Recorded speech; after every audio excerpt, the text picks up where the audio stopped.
नमस्कार, मेरो नाम श्यामश्री शेर्पा।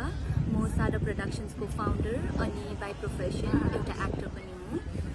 आज हाम्रो लागि एकदमै गर्वको कुरा छ।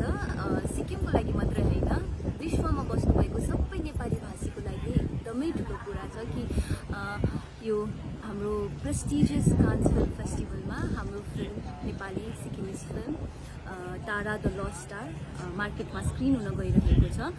सो यसको लागि म मेरो डाइरेक्टर साम्तन भुटिया अनि मेरो प्रड्युसर सावित्री छेत्री, मेरो whole team of Tara the last स्टारलाई धेरै धेरै धन्यवाद दिन चाहन्छु है, जुन चाहिँ अब एउटा सफल भयो क्या हाम्रो यो जुन चाहिँ जति पनि मेहनत गरेको थियो हामीले, आज यहाँनिर त्यसको फल हामीले पाइरहेको छ।